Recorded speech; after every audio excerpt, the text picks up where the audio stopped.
Hello, hello. I'm about to get this figured out. Hold on a moment, please, while I get. Right now, I'm trying to get to where I can share my screen. So let me do that. Mm,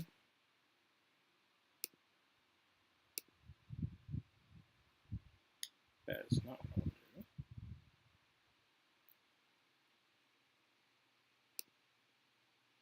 Please work for me.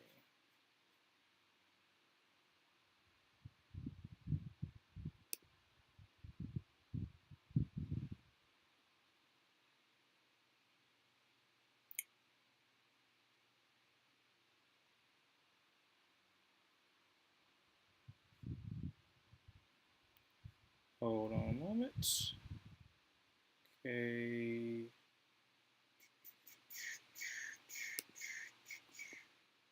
Believe it or not, I'm walking on you. I never find so free. Away, are we in a bird? Seems okay. Come on, work for me here. I just want to be able to record my. Should not be this hard. It really shouldn't be. Come on, work for me here. There we go. Okay. I want to add a source.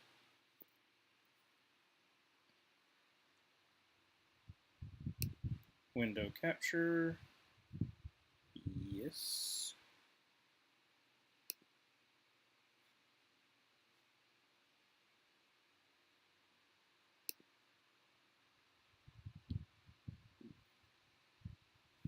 I don't think it's doing so. Okay. Let's see here. Is it doing it? I can't tell if it's doing it or not. It's self smaller side of the box.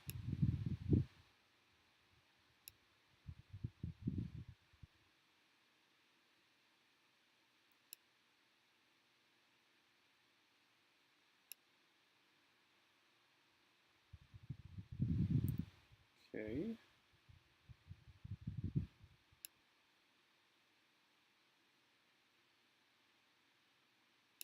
I just want to. Why is it being so difficult?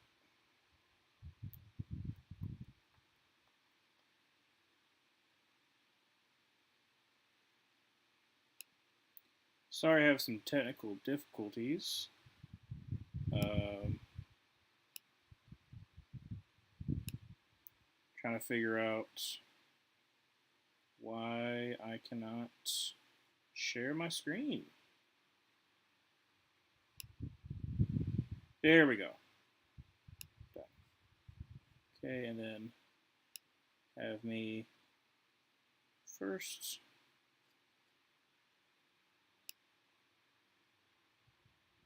No, let me be ahead. Let me be in front. How do I do that? Dang.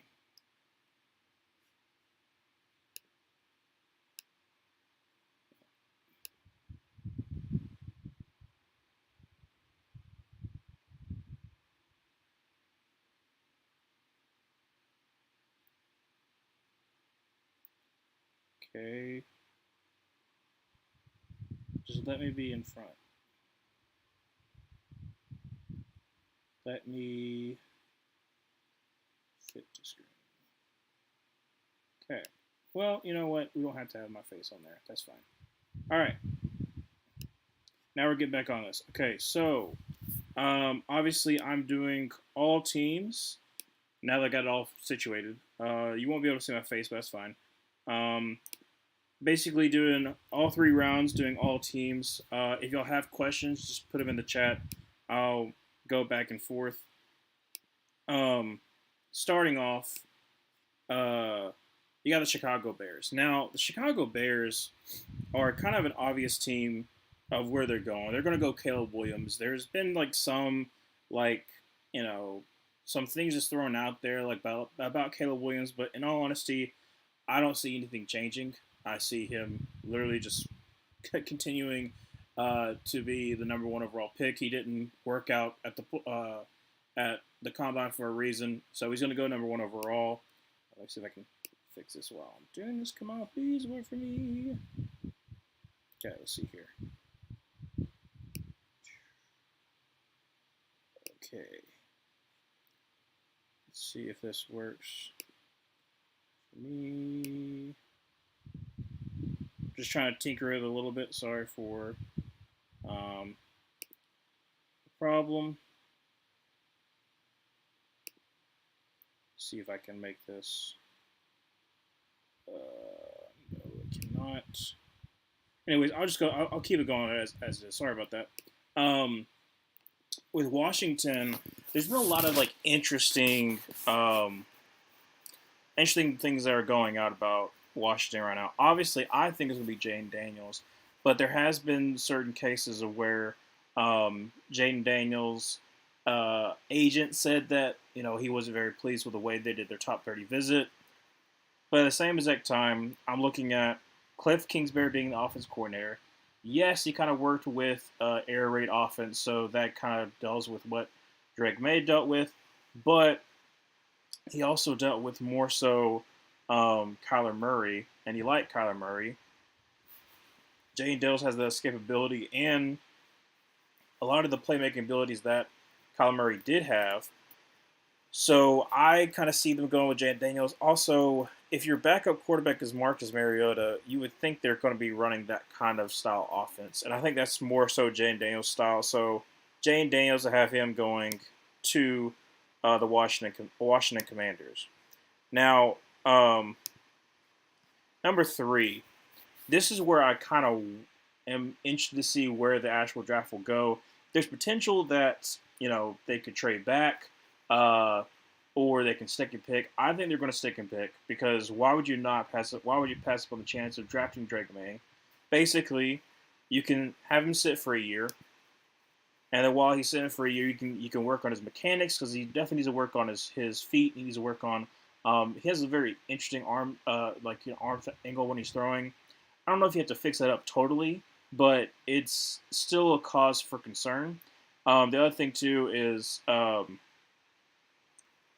Jacob Brissett, who they signed, worked with Alex Van Pelt, who's an offensive coordinator for the Patriots, during the Browns, and he did pretty decently there.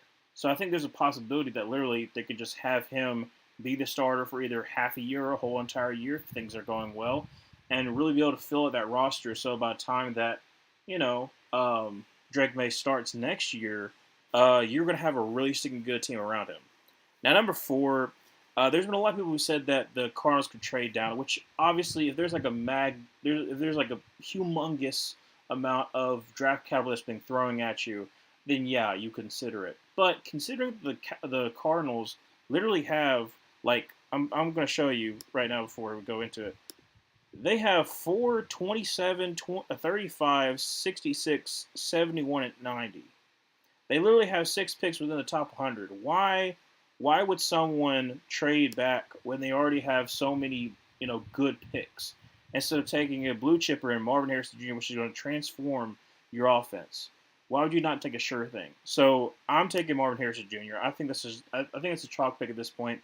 1 and 4 you could say are chalk picks because obviously the Bears taking Caleb Williams, and 4 if Marvin Harrison Jr. is there, the Cardinals are going to take Marvin Harrison Jr. So. After that, we'll go into the Chargers. Now, the Chargers are an interesting situation because they have a lot of holes. They also have to get really young, really cheap because they're a very aging team as well. They had to let go of a lot of their players who were their contracts were either about to come up or they were just too much money. So I think the Chargers are going to trade back. Yeah, there's a possibility they take some of these players here, but I think they're going to trade back. And to me, the best situation is the Vikings. The Vikings desperately need a quarterback. So the Vikings are going to trade with the Chargers. Now, a draft conversation. Obviously, they're going for number 5, and you have the 2 first-round picks. Now, based on the Jimmy Johnson trade chart, 11-23 is actually fair enough offer, but I think they're going to be able to squeeze something out. I don't know if they're going to be able to get that first, but I do believe they'll be able to get that third. So I'm going to say 11-23 and a Minnesota third for that 5th. I think that's fair draft compensation. You're not giving up too much. Basically giving up your first and your other 2 second-round picks and a third, basically from the trades that you've made to acquire the 23rd overall pick. So obviously that trade goes through, and the Minnesota Vikings will take J.J. McCarthy. Now, obviously, I don't really like trading up that much for J.J. McCarthy. But when you're trying to get a franchise quarterback, you'll do whatever you can to get your guy. Because if I'm J.J. McCarthy, I feel really good because I can sit for a year. You have Sam Darnold starting. Kevin O'Connell will be the guy to kind of get like the most out of J.J. McCarthy.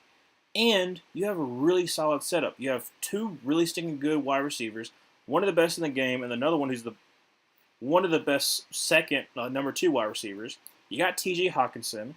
You got your bookend tackles. So you're set up. Now, do you have your running back? Not really, but like that can be fixed. So if I am J.J. McCarthy, I would love to be put in the situation of the Vikings. So going back to the Giants. Now, the Giants, obviously, a lot of people are saying, well, they could take a quarterback here. No, they have too many needs to fill out just to try to take a quarterback here. So if I am if I am the Giants, I'm taking a wide receiver who I think is going to really fit in Brian Dable's system, and that is Rome Odunze. Now, you could go Malik Nabers here. I'm going to say why not. Malik Nabers would fit amazingly in a slot / get me the ball kind of role. So he could work in the Giants scheme, especially because do you really trust Daniel Jones to be throwing the ball? Maybe, maybe not. I don't know. But for the future, I've heard that they really like Rome Odunze. I really love Rome Odunze as well.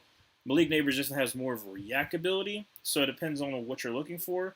But I like Rome Odunze being your X, Darius Slayton being your Z, and then have Wan'Dale Robinson being basically your slot and being your yak guy. I like Wan'Dale Robinson coming out. He kind of showed last year a lot. Like he started, making sense in the NFL. Like started piecing everything together. So I really like Wan'Dale Robinson for the future. But either way, Rome Odunze, Malik Nabers, Giants going to get a really great wide receiver. Here at the Titans, there's a possibility that they go wide receiver here. No. I know people are trying to put that out there, but why would you invest this highly of a wide receiver, when you've already invested so much money and another draft pick in a wide receiver? You already got Treylon Burks, you already got Duke Hopkins, and you also already have DeAndre Hopkins, sorry, and you already have you paid the big bucks for Calvin Ridley. So why would you try to get a wide receiver here? I don't understand that. Corner, maybe, but why would you not take Joe Alt so you can solidify your left side for the next 10 years? Peter Skoronski looked absolutely amazing this past year. Joe Alt is probably the best tackle prospect since Penei Sewell. Absolutely love Joe Alt. So why would you pass on that? That made no sense to me. For the Falcons here at number 8, I could see them going corner. That's a possibility. It's been some people saying that maybe Terran Arnold could go here. Maybe, Latu, because Latu technically was under Jimmy Lake's system in Washington when he was the head coach. Now he's the defense coordinator for the Falcons. But I'm going to go with the higher upside, and that's Dallas Turner. Now, I actually have Latu as my number one edge rusher. You can actually watch, well, hear my opinions on a lot of these prospects if you go to Gridiron Gurus on Spotify. But I think Dallas Turner fits the Atlanta scheme a little bit better. He's also one of the best in coverage defensive ends I've ever seen. Um, so Dallas Turner being mocked here a lot, so it's kind of a general consensus that he's going here. So I feel pretty comfortable that it's going to be Dallas Turner.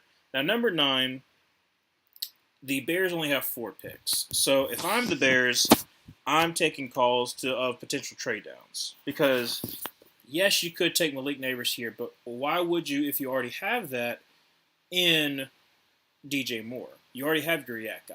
So instead, if I'm the Bears, I'm trading down, and there is a particular team that really likes Malik Neighbors, and that's going to be the Colts. The Colts, I've heard, really like Malik Neighbors. So if he gets to that 9 spot, and they're within striking distance, I could see them giving up 15, 46, and 117 for 9. Now, obviously, that's your first, your second, and your fourth to move up 6 spots. I could see where Indy would be a little bit like maybe we'll just stick and pick and we'll just deal with the consequences of missing out on one of the top wide receivers in this draft class, which is a very deep and really great wide receiver draft class. But I could also see them being a little bit more aggressive than they have been in the past. If you put Malik Neighbors on that Colts team, where you have Josh Downs, Malik Neighbors, Michael Pittman Jr., and Jonathan Taylor all surrounding Anthony Richardson, I think it's going to be great for them. The the Bears obviously are looking for any kind of trade, so maybe they can also leverage that pick, and that will lead to Indianapolis trading up. So I like this trade for them, for both teams really, getting great players, and also the Bears getting a lot more potential draft picks. So obviously they get Malik Neighbors. Now here's an interesting one for the Jets. I've seen some people say that Brock Bowers should go here, and I think it's a high possibility. Obviously, Aaron Rodgers really hasn't had an elite tight end since Jermichael Finley, like of that receiving threat tight end. They tried to have Jimmy Graham, didn't really work out. They had Robert Tonyan for a little bit, but then again, it didn't really work out all that much. So if I'm the Jets, I'm cool with where I'm at. I have Mike Williams and I have Wilson. Can't think of his first name. Sorry, I can't remember his first name right now. Blanking my memory. But I think you can get a wide receiver in the third and actually have that projected. So if I'm the Jets, instead, I'm going to be taking a guy who I think can work either side. Because, yes, you re-signed Tyron Smith. Yes, you trade for Morgan Moses. But outside of that, both of them are both very old tackles, and they're also very injury-prone, potentially, especially with Tyron Smith. So, if I'm them, I'm going offensive tackle. I'm making sure that our offensive line doesn't go to crap, and all of a sudden we can't protect Aaron Rodgers. So, instead, I'm going to go with Troy Fontenot. I love Troy Fontenot. He is my third left tackle and I think I have him in the 4th or 5th overall tackle. But I like his position flexibility because he can kick inside if he needs to. So if he can compete with John Simpson for that left guard role, or he can also be that left tackle if Tyron Smith gets injured. He can move over to the right if he needs to, or like you said, he can just be that future left tackle that's going to be really good in the NFL. I feel pretty confident in that. So now you have the Chargers at 11. And Chargers at 11 could go tackle here, but in my mind, I think that they're fine with Trey Pipkins. Trey Pipkins, yeah, like he's a solid right tackle. You could go, I'm going to get like Talise Fuaga, or I'm going Alu Fashanu. But I'm actually going to go with a weapon here. Instead, I'm going to go with Brock Bowers here. I know how much John Harbaugh absolutely loves his uh, yeah, loves his tight ends. He loved it in San Francisco. He's loved it at Michigan. That's what he builds his offense around. And also Greg Roman, he builds his offense around tight ends. So yes, you got Hayden Hurst. I think that was Will Dissly was the other corner that you got, but I'm gonna say Brock Bowers gives you something that both of those tight ends don't give you, and that's elite yak ability. So I'm gonna go Brock Bowers here. Um, if you're wondering why I didn't go corner, there's a corner that I believe they can get later that I know they like. Yeah, it's not the first guy, but if you like a guy who's going to be corner 3, corner 4, and on most people's draft boards, why would you not, wait on that and bank on the fact that he's going to be there at 23? So the Broncos here at 12. For a while there, I just pretty much penciled in that, oh, well, it's obviously going to be, quarterback here. But now I'm not really so sure. Do I think that Zach Wilson is going to move the needle all that much that they're not going to draft a quarterback? No. I think it gives them insurance that if one of their quarterbacks that they actually want is a fall to them, then they're fine with just sticking where they are and getting the best available prospect. So, if I'm the Broncos, I'm taking a guy that they've shown they liked. They had top 30 visit with them. They've met him on multiple occasions.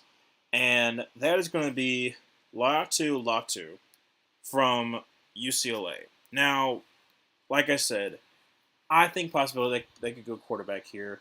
Um, but in all honesty, would they rather have Bo Nix or Michael Penix, or would they rather kick the can down the road, knowing they're going to be bad this year, and maybe they have a higher draft pick, get a younger quarterback prospect who may or may not be better. Who knows? Because right now we're saying that the quarterback draft class next year is not going to be good, but it could be because we were really saying that much of things about Joe Burrow that he popped off.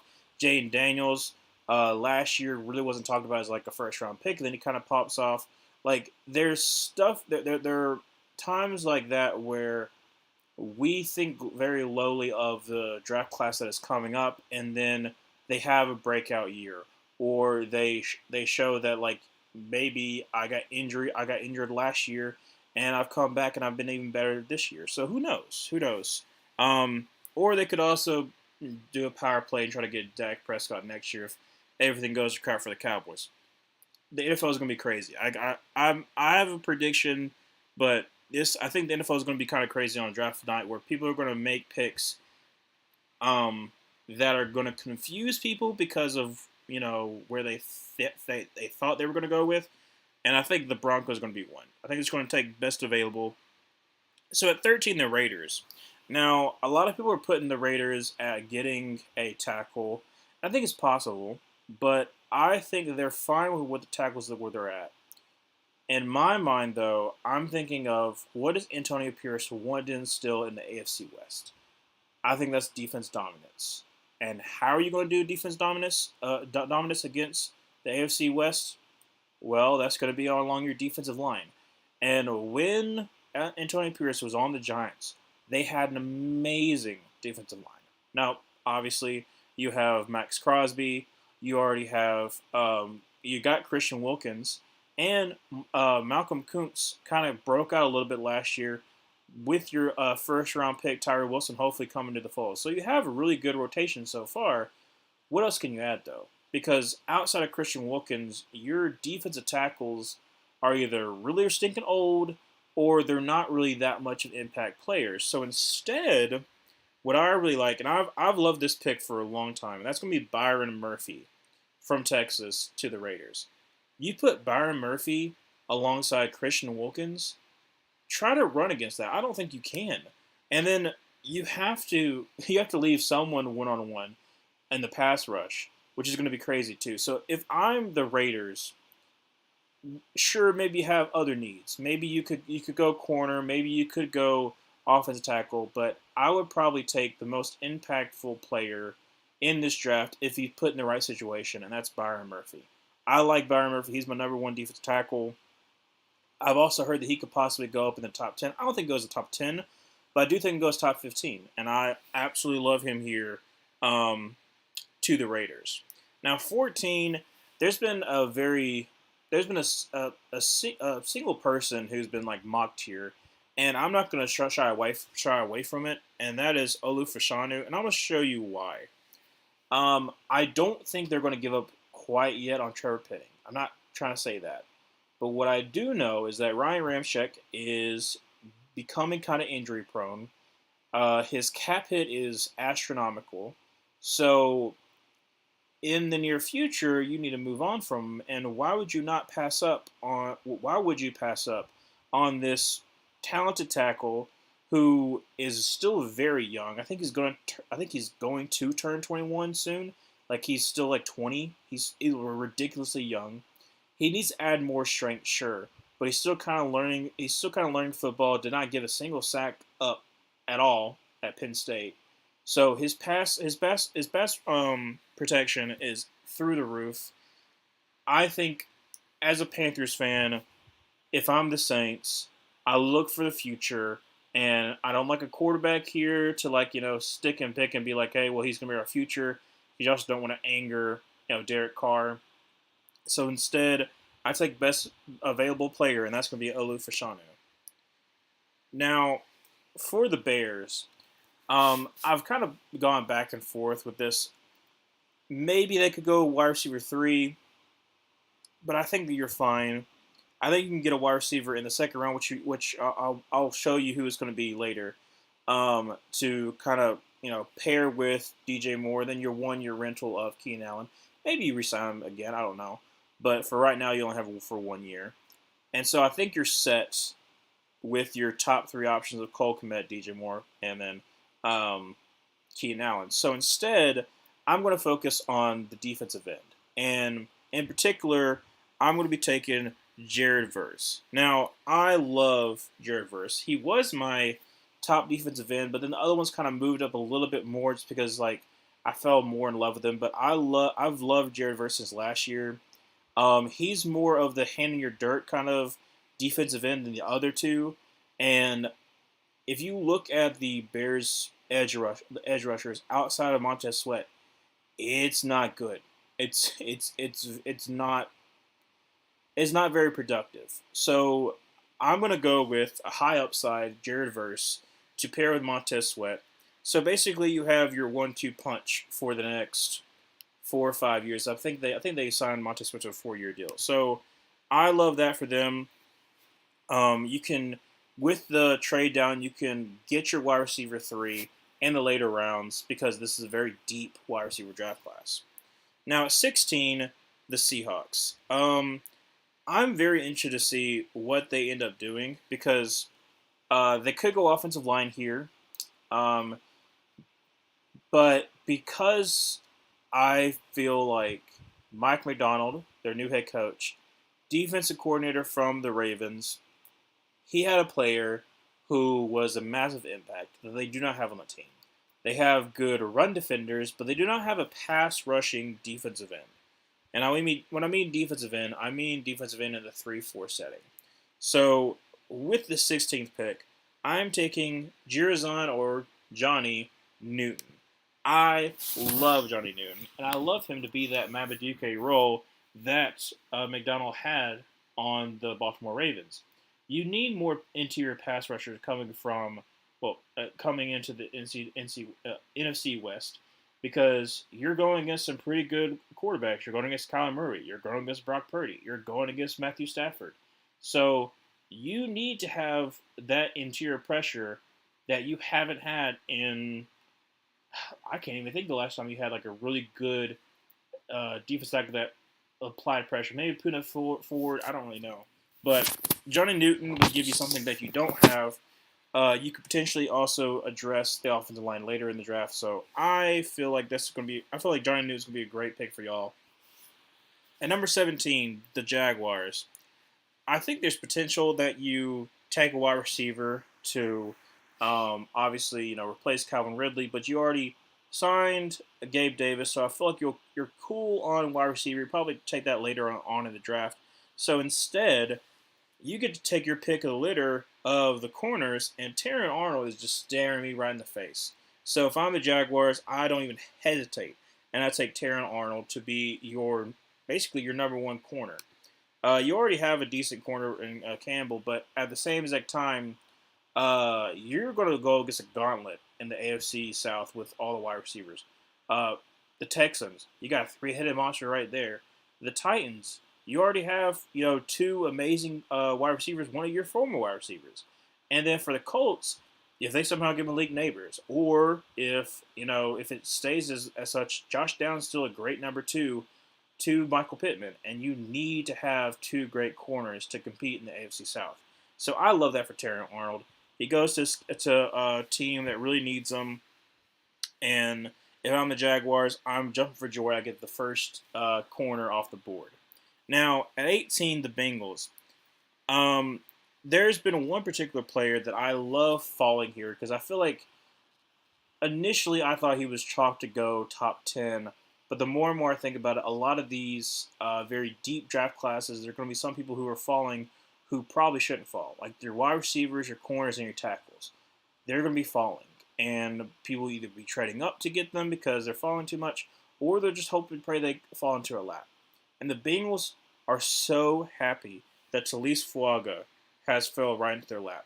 Now, Talise Fuaga has been on top 30 visits, combine interviews, stuff like that with the Bengals. So obviously they do like him, but he can be your future at the right tackle position because you basically sign Trent Brown for a 1-year deal, but Trent Brown can't really be reliable to stay healthy. So you have Talise Fuaga. You can move him in at guard if you need to. I don't think he's going to be a permanent position, but to shore up the offensive line, I absolutely love that because Talise Fuaga is my number one right tackle, and if I'm the Bengals, I'm ecstatic that he fell to us. The Rams, a new face in the first round, haven't been here since 2016. I am very conflicted with what they do because, we haven't seen that forever since they've been in the first round. So I'm interested to see if they might take best available player, but there is actually a player that I think that they might go after, and that's going to be a quarterback in Bo Nix. Now, hear me out. Hear me out. Um, do I think that Bo Nix or Michael Penix should be a first round pick? Probably not. Probably they should be second round picks. And because they're older prospects, they have some concerns, and this is a very talented draft class. But you're a quarterback, so you're going to be put a little more preface on. And if I'm the Rams, I'm thinking of the future. Matthew Stafford is not going to be able to play for forever. I don't know if you saw a lot of the documentaries that's coming out of the Rams, but like I said, last year I thought they were going to be absolutely dreadful because of the elbow injury over the summer, and you saw a lot of other injuries that were piling up for Matthew Stafford throughout the season. So I don't know how much time he has left. And if I'm the Rams and I want to keep this ball rolling, I want to think to the future. And you could potentially take a second round quarterback and have him develop, but why not have that 5th-year option available for you so you can sit a quarterback, let him develop for about a year or two, and then he'll be your starter for the next 3 years before you have to re-sign him. So I'm going Bo Nix here. I know it's an interesting play here.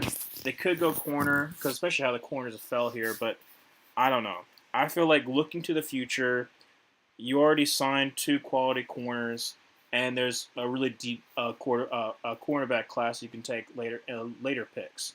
So I'm going Bo Nix. And like I said, if you have any questions or any comments about why you might not agree with some of my picks, don't be afraid to let me know. So number 20, the Steelers. I think they're going to go offensive line here. There's a chance that they go like Adonai Mitchell here. They can reach on them early. but because I've heard they really like him, but the way this kind of has fallen, I really like one particular player for the Steelers, and that's going to be Graham Barton. Now, Graham Barton from Duke obviously is listed as a center, but he's really can play all five positions.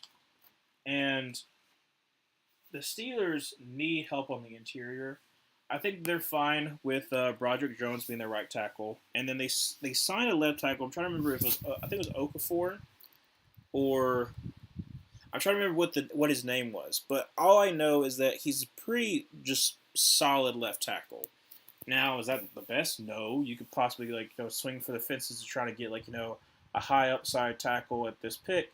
But instead, I would rather have the position flexibility to make sure that you have your guy for the next 4 or 5 years that can fit in any position, especially if you have injuries on the offensive line, and your quarterback situation that you have, where you have two quarterbacks who, and Russell Wilson and Justin Fields, who do not need to have interior pressure. So I'm going to go with Graham Barton.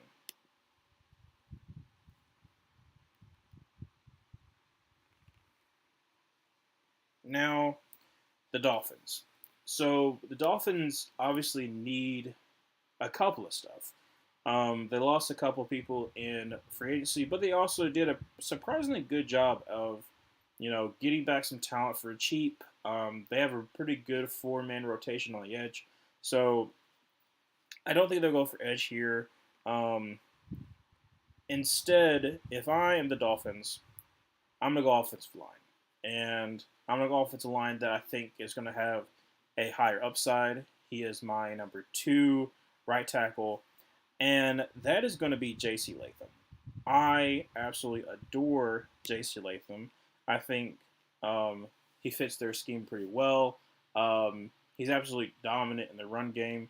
And he can also move inside if he needs to. So it depends on injuries. But I feel like him at right tackle is going to be absolutely amazing for Tua being that blindside blocker. So I love J.C. Latham here. This is going to be a little bit of a run on tackles so far. It's been Taliese Fuaga, Graham Barton, J.C. Latham. So do the Eagles continue that? No. The Eagles instead see the fact that a certain player has fallen right into the laps, which for some reason every single NFL draft cycle, especially the first round, it just falls in their lap. And I think that Quinyon Mitchell is going to be that guy.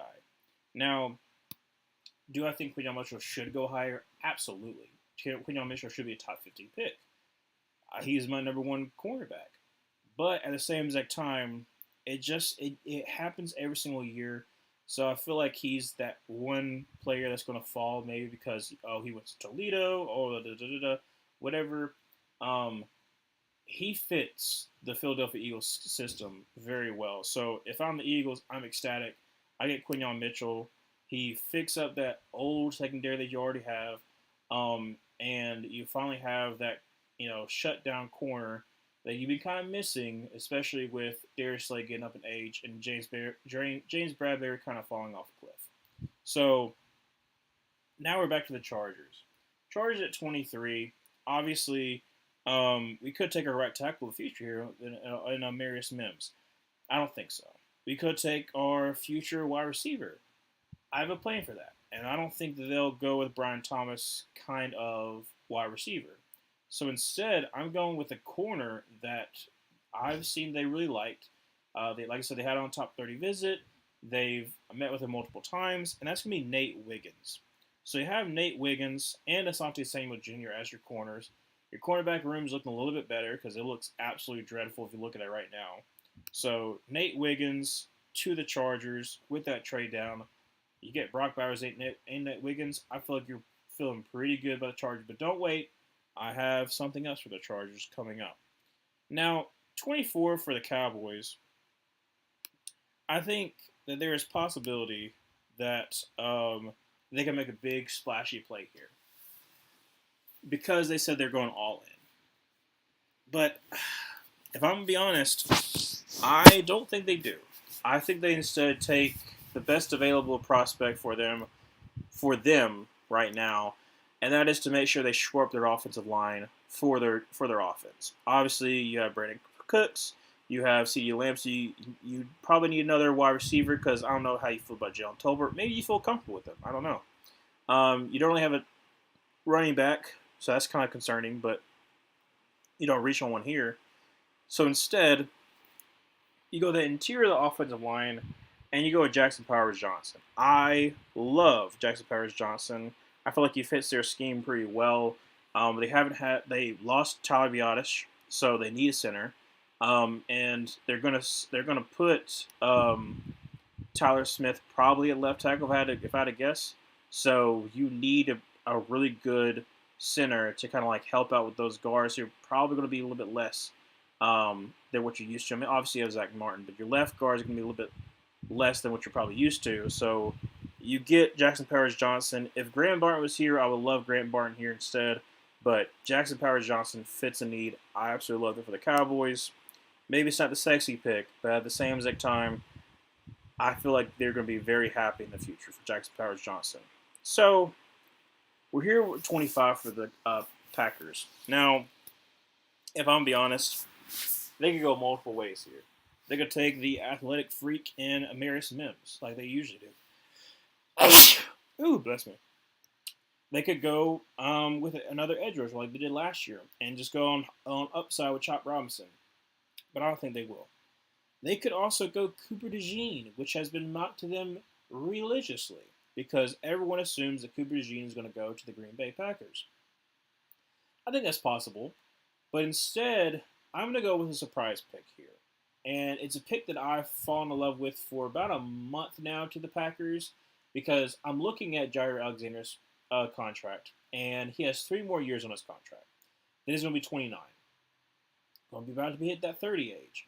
So are they really going to re-sign him? Or do you take a corner who is going to be of the same mold, be a number 2 for 3 years, and by the time the 3rd year comes around, you get the 5th year option, and you basically move him to be your number 1 corner. If he works out as your number 1 corner, then you can re-sign him like you did Jair Alexander, and you basically keep, for the next 3 years, you have an elite duo at corner. And that's going to be Kool-Aid McKinstry. I love Kool-Aid McKinstry. He is my number 2 corner in this draft class. No, sorry, number 3. Cooper DeJean is my number 2. I like Cooper DeJean for another team that's going to come up. But I also like Kool-Aid McKinstry in that scheme more than what Cooper DeJean might fit. So that's the reason why I have Kool-Aid McKinstry going to the Green Bay Packers. Though, like I said, I could easily see Cooper DeJean going there. So at 26 for the Buccaneers, if the Buccaneers had Jackson Powers Johnson, I would feel like it's a slam dunk. Like, I don't think Jackson Powers Johnson get anywhere close past the Buccaneers. So a lot of Panthers fans are like, oh, we should take Jackson Powers Johnson. He's not getting out of the first round. I don't think so. So if I am the Buccaneers, I'm like, okay, well, crap. All right, well, I could take a couple different people, but don't really need Brian Thomas Jr. He doesn't really fit like the kind of style that you do. So instead, I'm gonna throw a little bit of a curveball here. So they did sign Mike Evans to a 2-year contract. They still have, um, they still have, what is his name? I just totally blanked on his name.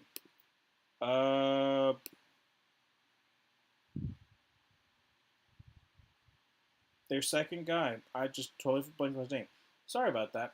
But if I'm them, I'm looking for the future because their other wide receiver gets hurt a lot. I'm hoping I can just think of his name, but I can't at this moment. Shoot. You know what? It's fine. It's fine. You know what I'm about to do? Yeah. I'm about to double check myself, and then I'm going to be like, of course it is. Why wouldn't it be? Chris Godwin. Goodness gracious. How did I forget that name? Can't believe I forgot that name. Sorry about that. Anyways, Chris Godwin gets injured a lot. So do we really believe he's going to hold up? So he's need to start looking for a replacement. Now, they could go Brian Thomas Jr., obviously. You get your deep threat ability. But does he really handle man? Not really. So that's kind of the reason why I had Brian Thomas kind of down. I think he's going to fall a little bit further than people think he is. So I'm looking at Adonai Mitchell. He has some character concerns. I don't really think he's going to work out for Tampa. Xavier Worthy, he's fast and all, but he can't really handle man. He's quite small. Doesn't really fit the kind of body type they're looking for. Keon Coleman, on the other hand, fits the Mike Evans role. He also visits with the Tampa Bay Buccaneers a lot. So if I'm Tampa Bay Buccaneers, maybe it's not a need, but I'm looking to the future. I know that my wide receivers are getting very old.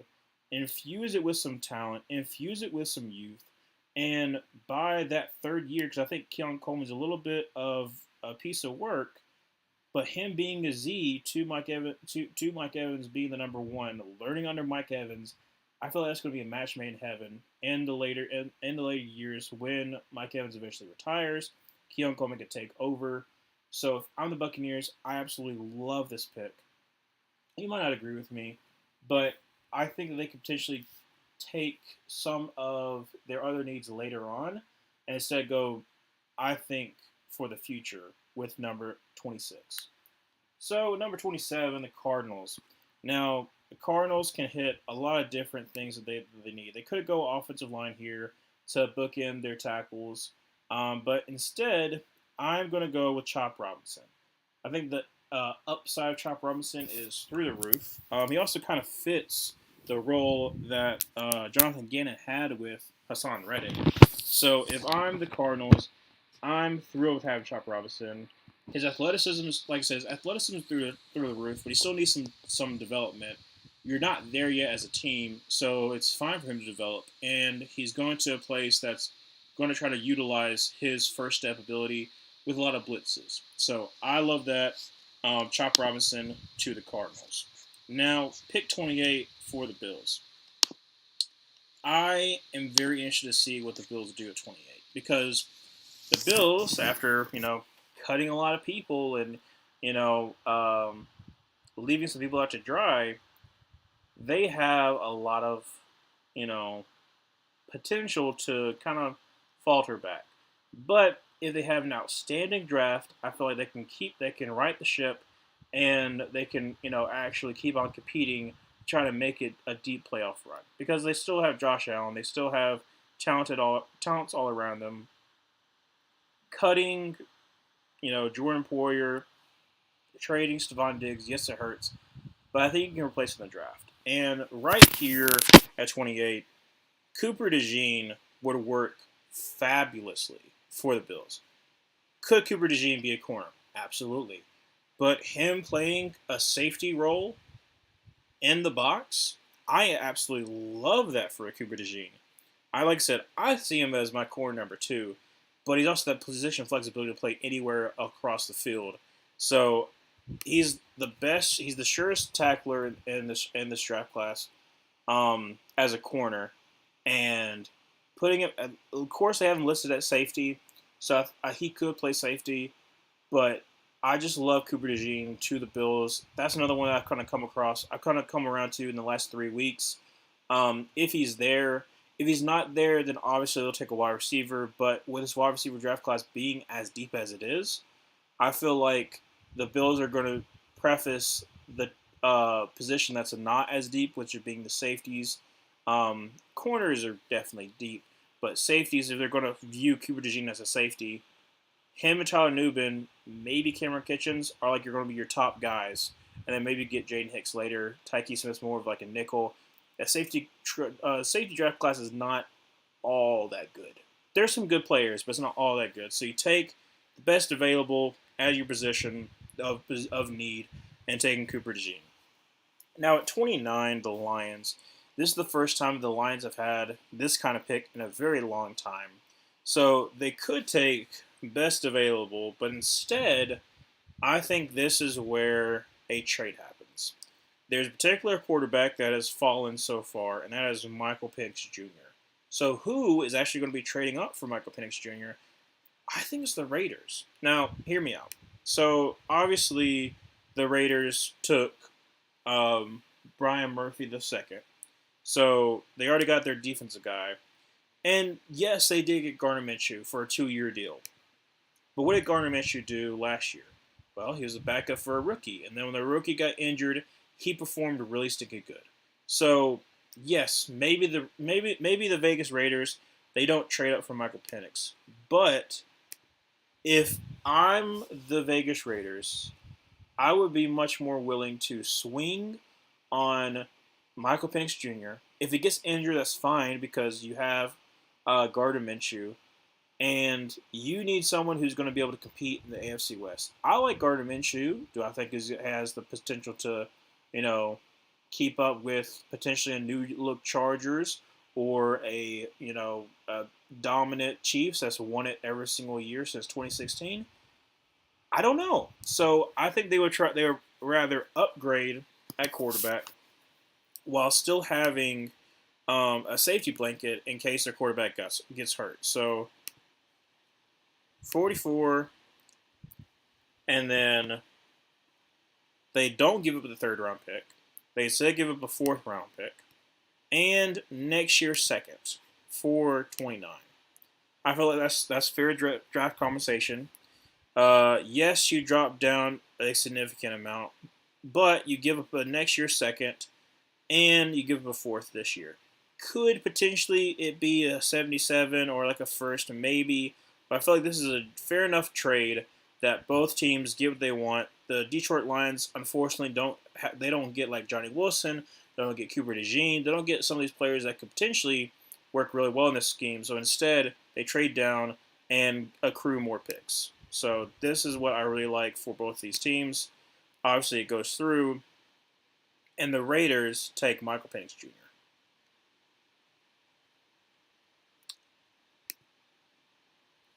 Now to the Ravens. The Ravens could take a wide receiver here, but here's why I don't think they will.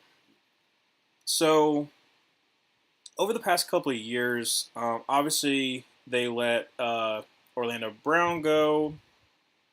Morgan Moses was traded away from them this offseason to the Jets.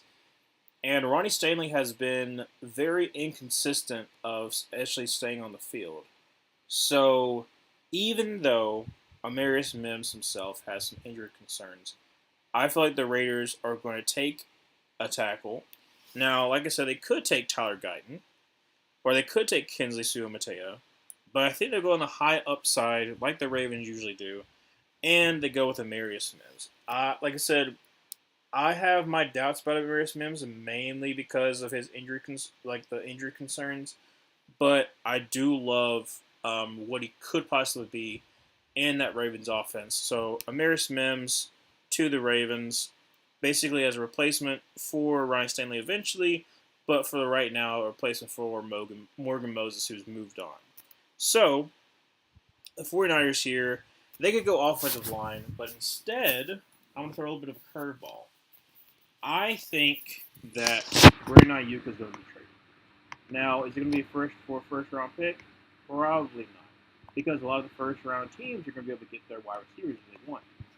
So instead, a wide receiver that the 49ers have shown they like is Brian Thomas Jr. So they get Brian Thomas Jr., and then either at the end of the draft or by, the day 2, they trade away Brandon Ayuk, and I'll show you what that trade would entail later on. But for right now, don't be confused on why they're taking Brian Thomas Jr.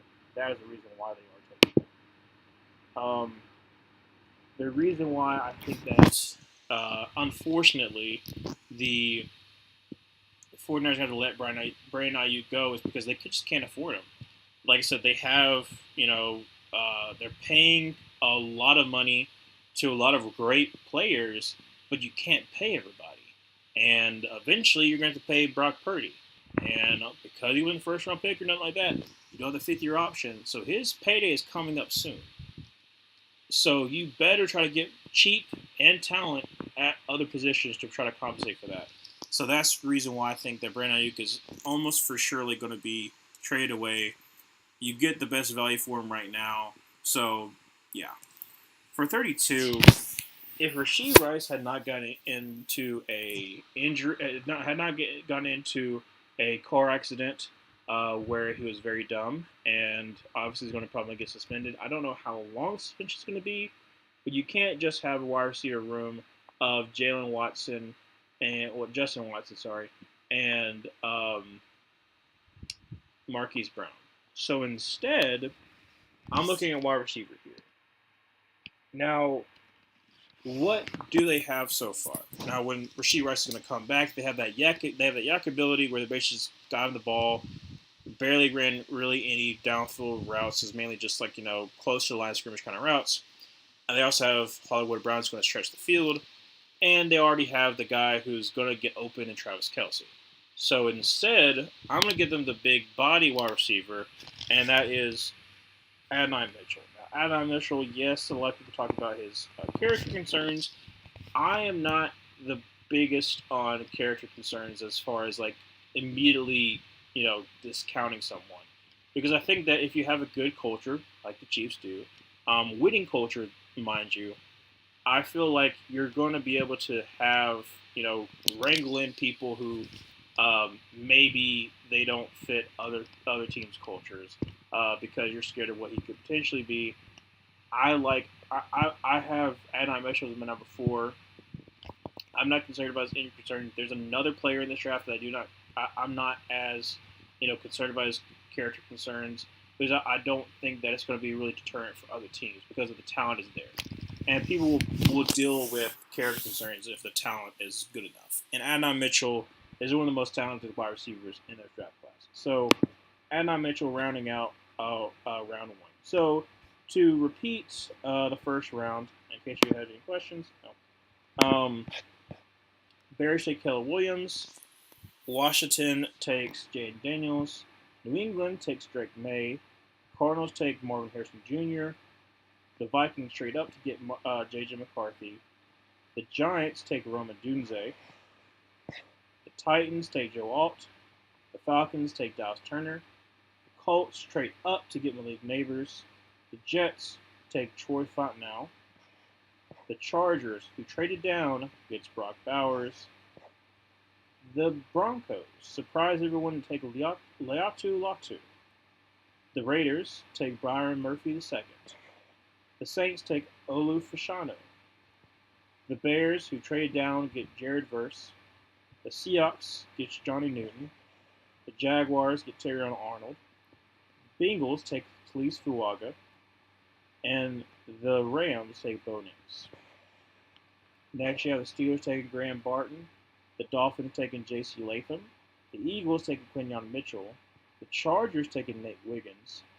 The Cowboys taking Jackson Powers Johnson.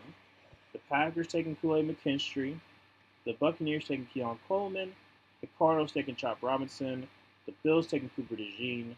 The Raiders trading up to get Michael Penix Jr. The Ravens taking Amarius Mims. The San Francisco 49ers taking Brian Thomas Jr. And the Chiefs taking Adonai Mitchell. So that's the first round. If you have any questions about the first round, obviously you can comment, or after the video, you're watching it, you can ask questions. So the Panthers at 33. Now, if there was a wide receiver here, I could see their possibility of being a trade down because you get significant draft compensation because you can kind of leverage that, being like, oh, well, you want to get your quarterback. Well, what are you willing to give up? But I don't think there's going to be a guy here that people are going to be like, oh, well, we're going to trade the farm and try to get him because we desperately need a quarterback. So instead, I'll be taking a player that has almost been, just said is going to be a Carolina Panther at this point. We've pretty much made it known that we love him as well. That's going to be Xavier Legette. Now, obviously, you see here, you have Xavier Worthy, Lav McConkey, Jalen Polk is ahead of Xavier Legette. But his potential is through the roof, especially going to a team that's going to be coached by Dave Canales. Dave Canales has worked with a lot of different wide receivers, has really, done a good job of developing a lot of those wide receivers as well. I think Xavier Legette's potential is going to make him draft a lot higher than people think. So, don't think he's going to be a first-round pick, But if he's there at 33 and we can't trade down, we'll go with Xavier Legette. So Xavier Legette, number 33. Now for the Patriots. Now the Patriots are interesting because obviously they got the quarterback in Drake May. You could go with a tackle here, but instead I'm looking to improve those weapons for Drake May. So if I am the Patriots, I'm looking at a guy that they've kind of shown some interest. They kind of shown some interest in. They had a top 30 visit with them, and among other things, and that's going to be Troy Franklin. I like Troy Franklin, not as much as I like some of the other wide receivers, but as far as giving Drake May that go-to guy who's going to find a way to get open, had a lot of speed, something they don't really have right now. They've tried with that with Tyquan Thornton, hasn't really worked out too well. So instead, they go with Troy Franklin. I think it's going to work out really well for the Patriots. If it works, there we go.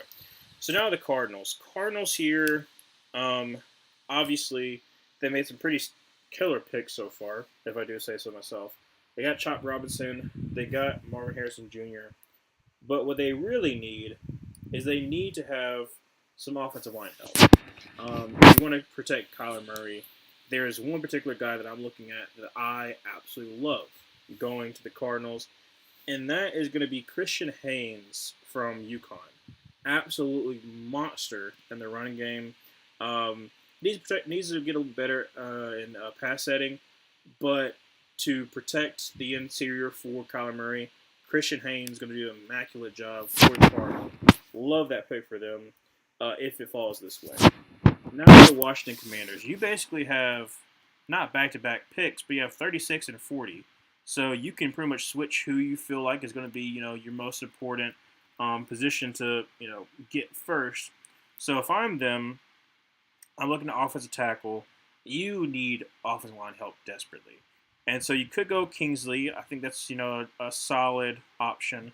But instead, I'm going to go with Jordan Morgan. I like Jordan Morgan a little bit more like Kingsley, though I do love Kingsley. I love this tackle class as well. Jordan Morgan recovered from an injury, and I think has inside-out flexibility. So if you need to move him inside, you can. But I think he's going to do really solid at the left tackle position. So I love Jordan Morgan to the Commanders to really rebuild the offensive line and rebuild the offense through the draft. I feel like pretty confident they're going to, those first couple picks, they're going to go offense for the Commanders. So Chargers here at 37, this is the Brandon Aiyuk trade. If I'm the Chargers, I've already made the deal with the 49ers before the draft even happened. So you can make it seem like you're interested in a wide receiver, but you're really not, because guess what? You're going to get the best tight we've seen since Kyle Pitts, of course. You're going to get your corner that you want. So you get two positions of need. And because you got Brock Bowers, that's basically your big slot. You already are kind of stuck to Johnston, so that kind of sucks for you. But him being your Z and then trading for Brandon Aiyuk, who you can actually pay because you have $30 million in cap space, I like this. So in this trade network kind of mock draft, they don't really have the option to trade players. So instead, I have to kind of maneuver around a little bit. And I've kind of come to a realization that this is the only way that I can actually make this trade work is by having, if I can get this to work, is having the 135 pick, the first, the second, and the third pick for San Francisco for the 37 pick. Now, like I said, this is not the actual trade conversation, but to make it known that this is what Brandon Aiyuk is for the Chargers. Trading basically him for 37. Maybe get something else too. Maybe like a fourth round pick. But in all honesty, I think it's going to be 37. I've seen obviously Brandon could go to the Steelers, but I don't know. I could also see that he could people were saying he's going to go to the Panthers, but I'm like, with what money are we able to pay for him? So no. So instead, he goes to the Chargers. Charger absolutely ecstatic. You have your ex wide receiver. You're going to get him guy, and you basically, because you traded down, you also have filled two holes that you desperately needed to do.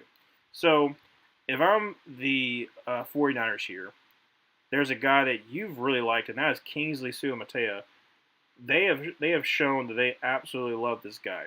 So if I'm them, I'm taking Kingsley Suamataia to be your basically be your right tackle, um, and to shore up that offensive line that desperately needs some more youth infused into it.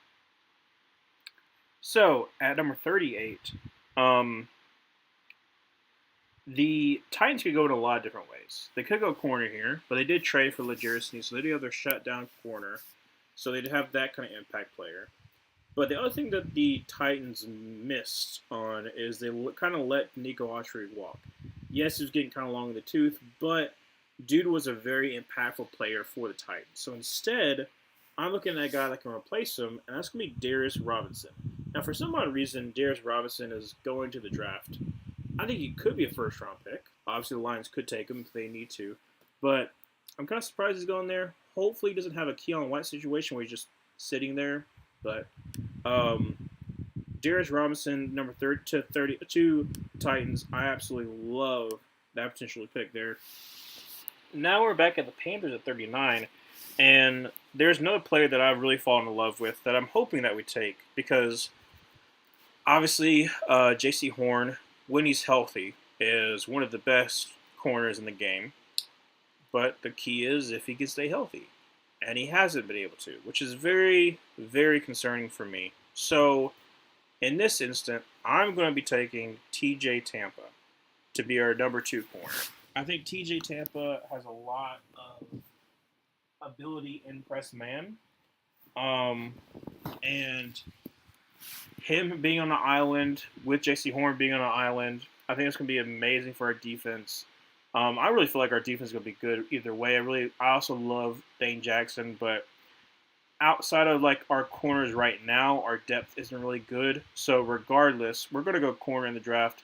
You get TJ Tampa, who's a borderline first round pick, depending on how the quarterbacks fall. So I love TJ Tampa to the Carolina Panthers.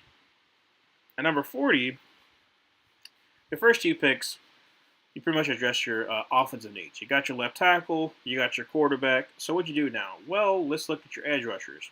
It's a lot of like 1-year deals, a lot of like potential to be good. Like Dorrance Armstrong could potentially be good coming from the Cowboys that Dan Quinn really fell in love with. But instead, I'm gonna go try to make sure you shore up the edge rotation and you take a freak in Adisa Isaac. I like Adisa Isaac. I think he has potential to be, if he's just in a rotation, not the starter. I feel like he has a really good potential to be, hit his ceiling. So Adisa Isaac to the Commanders. Love that pick for them. So at 41, the Packers go a lot of different ways. Now they have two second-round picks because of the fact that they traded away Aaron Rodgers.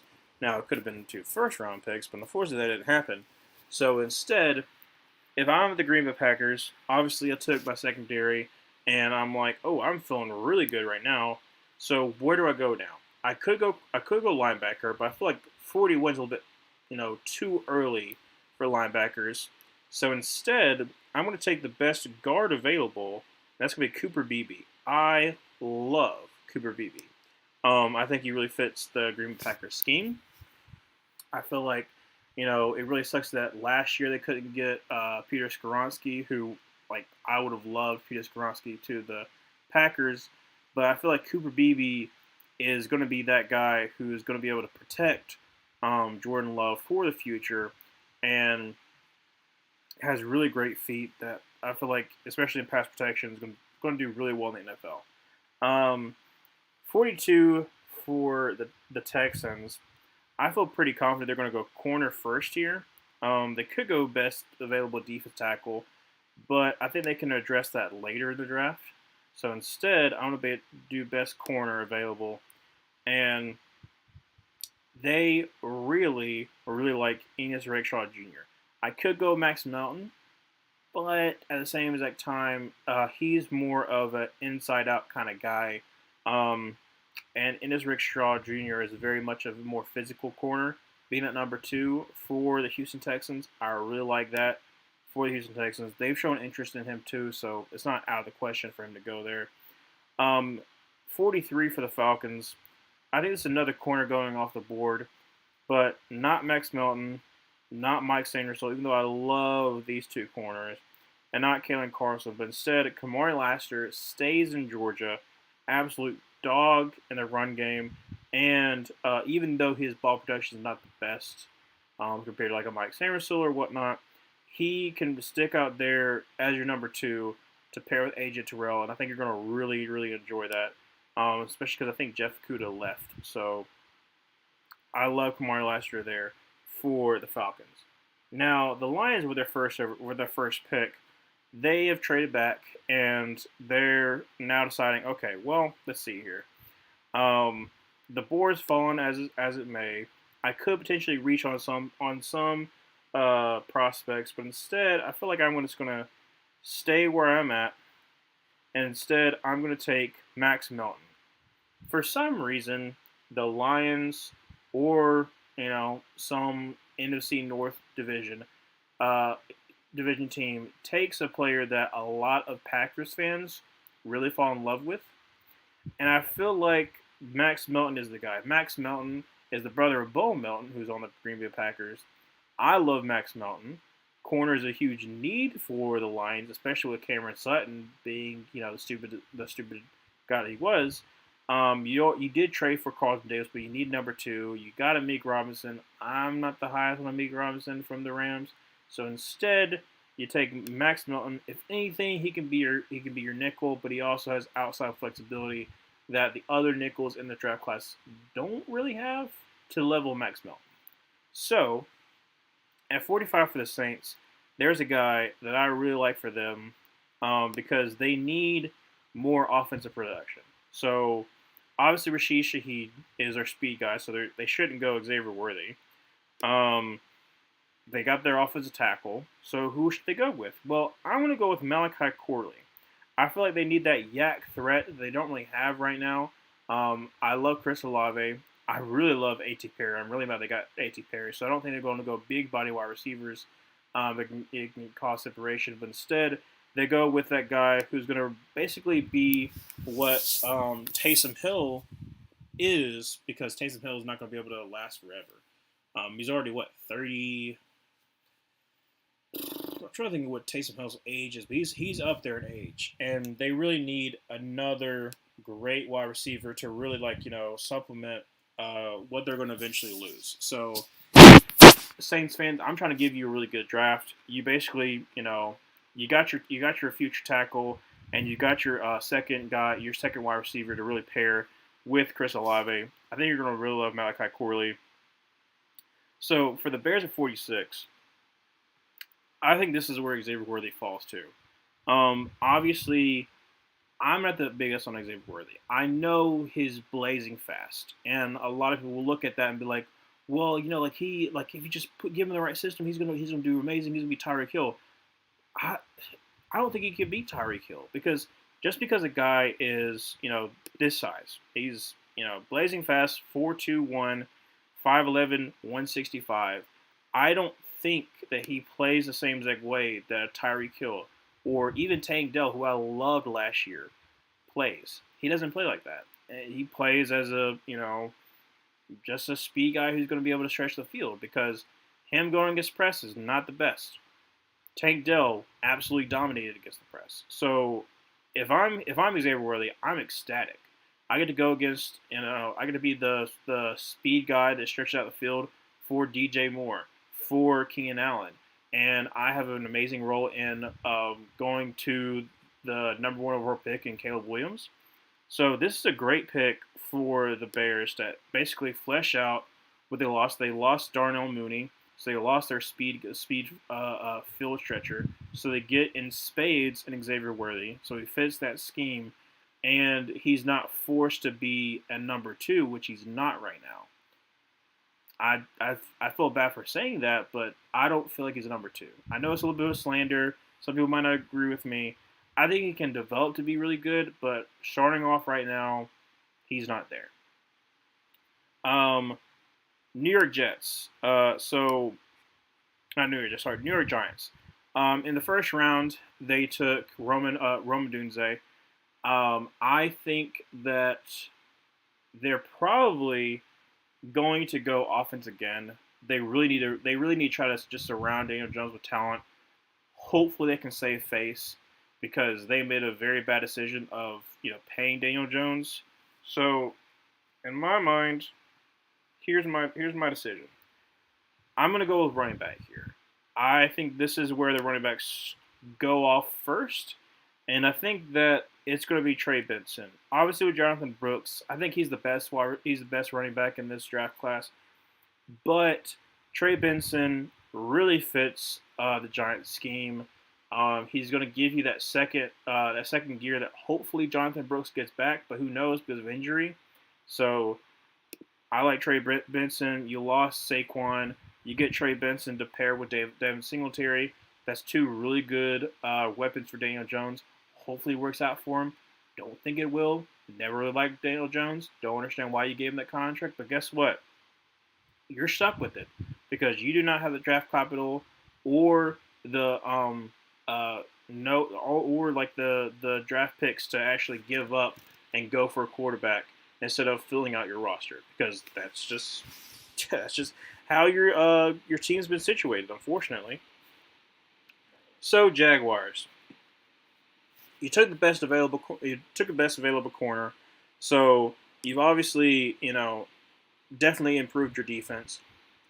There's another position that I'm looking at that I think needs a little bit of improvement, and that's going to be interior pressure. Um, Obviously, Josh Allen got paid. Love Josh Allen. Trayvon Walker had a 10 sack career year that not a lot of people are talking about. I think that he's about to take that next step. He's kind of gotten there. Uh, Hopefully, he'll have that third year bump that a lot of players have. But you need inside pressure, and you haven't had that yet so far. So I'm going to go with Ruka. I like him from Clemson. He's probably of the pass rushing defensive tackle slash ends. He's probably the best available right now. Him, Michael Hall. But I think Ruka gives you a little more in the run game, as far as run defense, than Michael Hall does.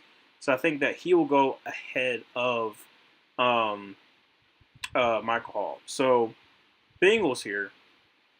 Obviously, you got your tackle for the future. You're feeling really good right now. You're deciding, okay, well, I've already got my tackle for the future. Do I want to go wide receiver here? You know what? Maybe I can get a wide receiver later because this is a very deep draft class. I think a lot of teams are going to do that. I think there's going to be some wide receivers who fall who probably shouldn't fall because they're like, I can get this wide receiver later, later. Don't know what that is. Wait, don't know what that is. The Bengals here are actually going to go with a player who's kind of fallen a lot due to some off the field issues. That's going to be Devondre Sweat.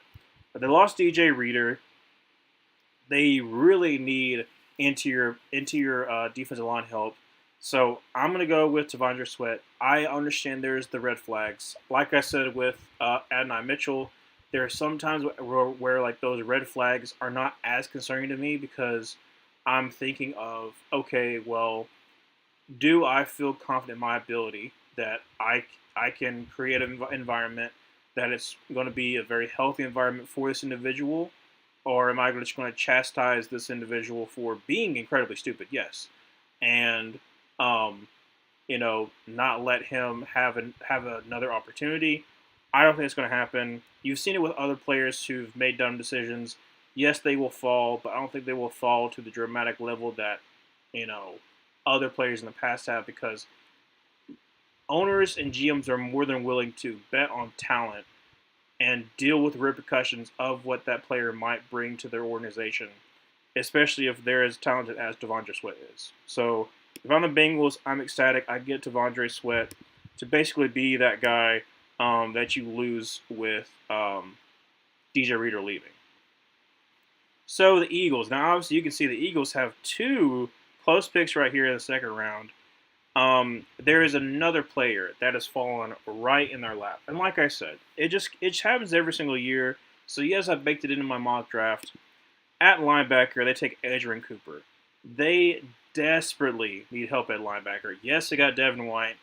I'm not as convinced as as everybody else that Devin White's still going to bounce back. I think he has a good role player, but he gets lost He gets lost in the run game. So I'm going to go with Edgerrin Cooper.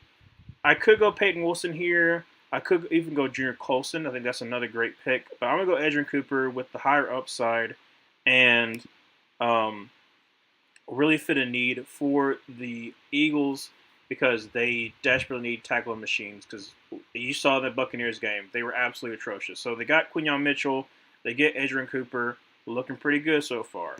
Now for the Steelers. Now this one, I've seen a lot of Steelers fans fall in love with this particular player, and I absolutely adore this player. I had him going to the Bills in previous mock drafts, but I think that the Steelers, because of they lost Deontay Johnson, they need to replace that level of production. So who do you go with? Well, you could go with Ladd McConkey, but there's some injury concerns. Maybe not. All right, well then what else you got? You got Jalen Polk. I kind of like Jalen Polk, kind of like Roman Wilson, but I'm gonna reach a little bit here, and I'm gonna go Ricky Pearsall. I love Ricky Pearsall, and I know a lot of Steelers fans love Ricky Pearsall too. Him basically being for a cheaper option than Deontay Johnson, him having an amazing catch radius, him basically catching everything, something that Deontay Johnson kind of didn't really do at the Steelers. He had a very big drop problem. His route running is absolutely outstanding too. Has really good speed. Ricky Pearsall being that number 2 for Russell Wilson, or just depends on who plays. I would love that if I'm a Steelers fan. I'm feeling really good right now because I got my big guy in George Pickens. I got my safety blanket in Pat Freiermuth, and I have a really good number 2 and Ricky Pearsall. Not to mention you have 2 really good running backs. So Steelers, I love this for y'all. Now for the Rams. Now, like I said, the Rams are a very interesting team. They don't really do a lot of top 30 visits to kind of give you an idea of like what they're looking for. So I kind of have to guess. Now, usually I'm like, okay, well, I could see them going I could see them going in a lot of different ways, but the way that this draft board's kind of fallen, I'm going to go with Michael Hall Jr. Like I said, I think that Rucororo gives a little bit more rush defense, but because Aaron Donald's gone, they need interior pressure, and the people they have so far, I loved Kobe Turner coming out. He's the nose. He had like 9 sacks in his rookie year, really sticking good, but he needs a partner in crime, and I'm going to give them Michael Hall Jr. I think him with Byron Young, I think that's a really great pass rushing unit that kind of takes over from Aaron Donald being retired. So I really like that for them. And then, like I said, the Eagles have this guy fall right into their lap. I actually had him in the first round to them for a little bit, but I feel like he's going to drop down a little bit. Every single year, there are players that drop down that shouldn't drop down, and that's going to be Tyler Guyton for me. I feel like Lane Johnson might retire after this year, so you look to the future, and you basically get your guy who you can have, a year under his belt of just like learning the offense, transitioning more into the NFL, and that's just something that the Eagles would definitely do. They would definitely take, the high upside of Tyler Guyton, and there's, like I said, there's potentially for him to drop because of how talented the tackle class is. He might get pushed down because people have like, well, I want more of a left tackle. He's not really left tackle. He's more of a right tackle. So I like Tyler Guyton. Him to the Eagles would be absolutely amazing for him. So now we get to the Browns. Now the Browns, this is their first pick. So there's a lot of things that could potentially happen here. But if I'm the Browns, I'm thinking I could trade down, accrue more picks, and still get my guy. So if I'm the Browns, I'm listening to Smallfers, and there's a team that's really concerned that their player is not going to get to them. So because Ricky Pearsall got taken, there's a team that is like, okay, I need to make sure that I get a wide receiver that I really want, and that's going to be the Bills. Obviously, like I said, in the first round, they go safety. Like I said, they could go wide receiver, but Cooper Jean kind of fell in their lap, and I think you take him to make sure that you kind of shore up that back end that you lost with Jordan Poyer leaving.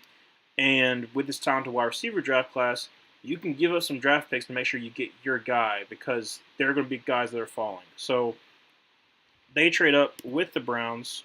Wait, what? No. Traded with the Browns. 454.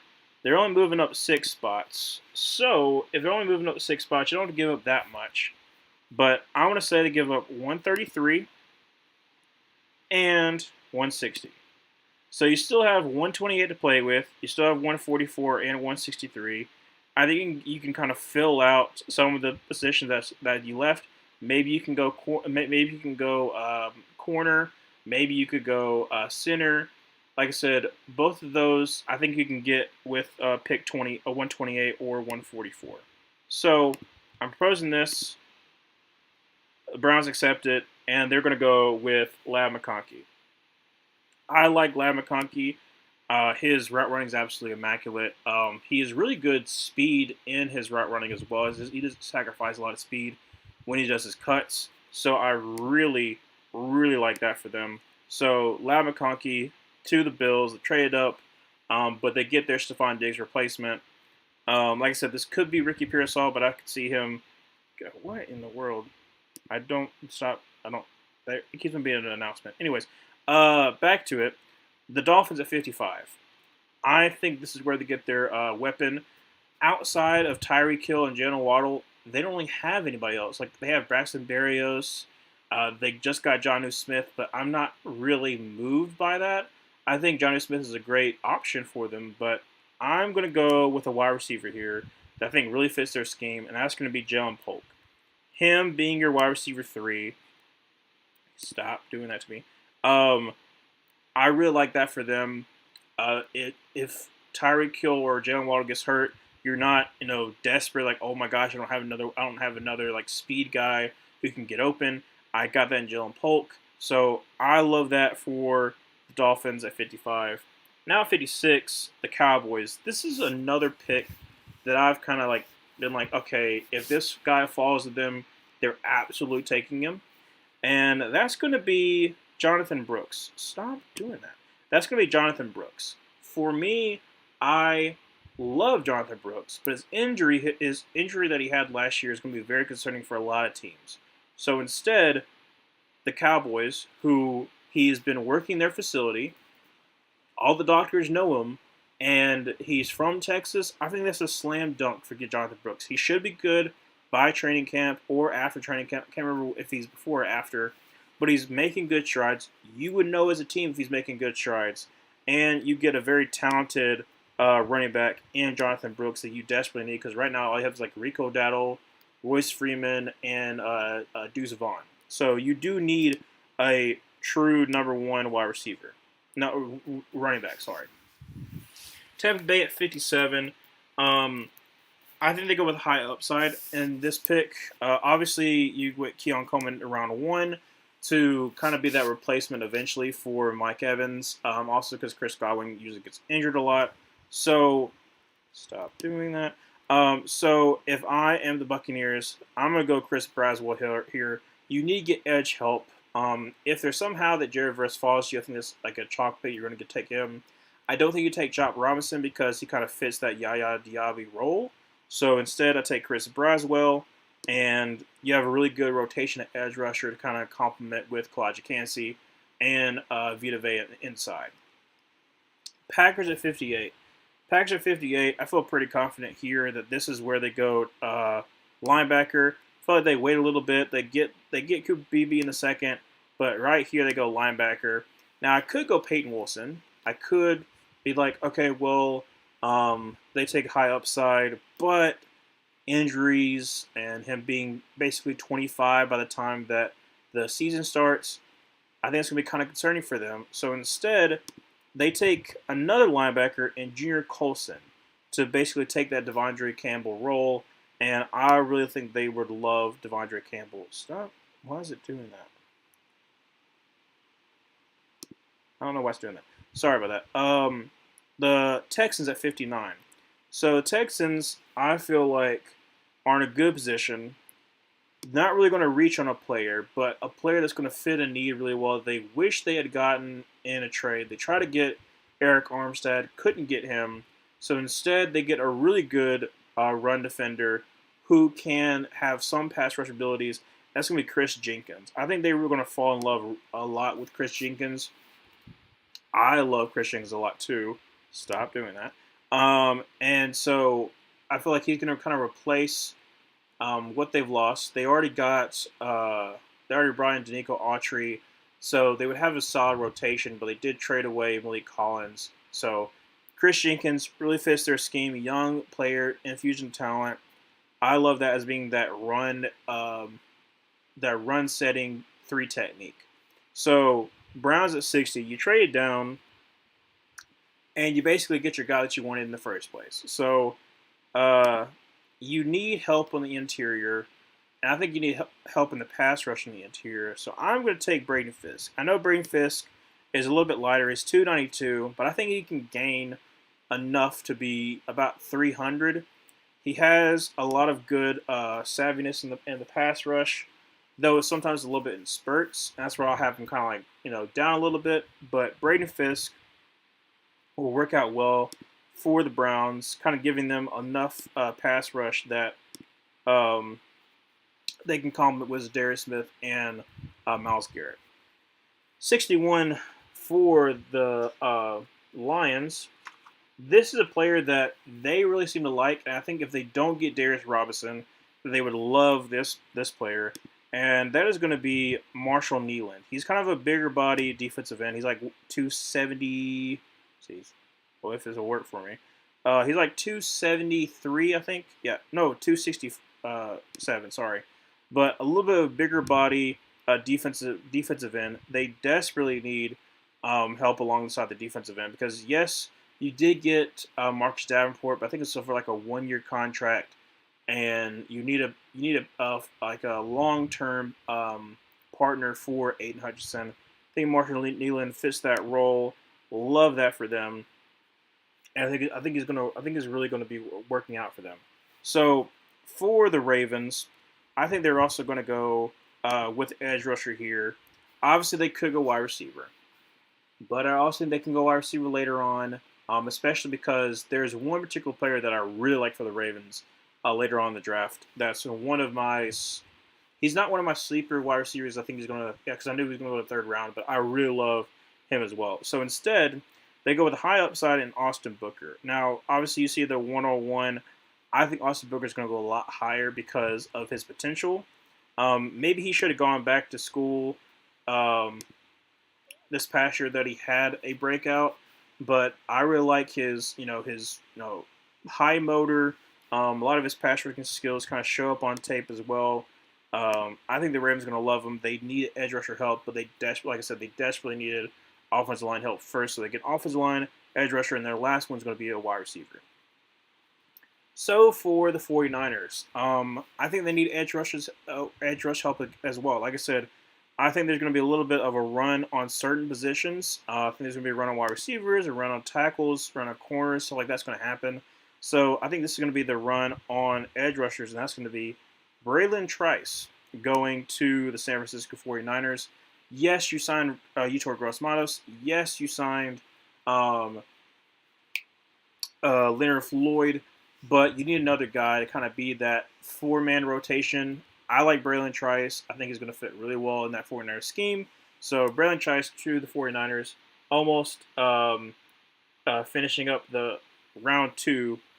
And finishing up round 2, like I said, I think there's potential they could go offensive line here. Because right now their left tackle is Waylon Morris, who they drafted last year in the 3rd round.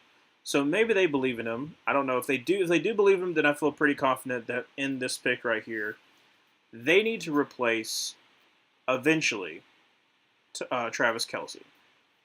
Now there is a particular player who has a lot of athletic traits that I think if he sits a year behind Travis Kelce, it is really going to work out for him, and that's going to be Ben Sinnott. So Ben Sinnott.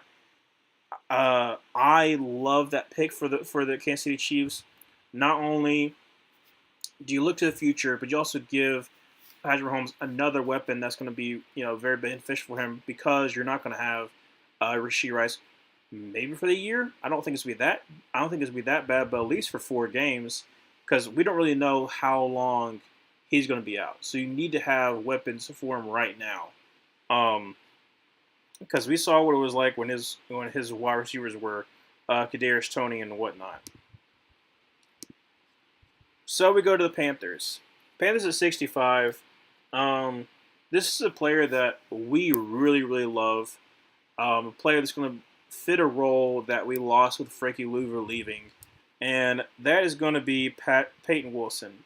Now, I could see Peyton Wilson going earlier than 65, but I've seen a tendency of like some of these players who are either older or injury-ridden, like seasons, like a lot of these players fall drastically in the draft. And in particular, because Peyton Wilson's a linebacker, he's going to fall regardless because linebacker isn't really like, a position that's really valued that much in the NFL, especially because, most of the teams already have their guy. So Peyton Wilson fits that role that Frankie Louvu left. And Luke Kuechly loves him. The Panthers fans love him. So this is going to be a slam dunk pick if he lands here to 65. If he starts falling, I can see the Panthers also trading up to try to get him. So I wouldn't be that surprised if he ends up being a Carolina Panther either way. So now for the Cardinals at 66. I'm getting sick and tired.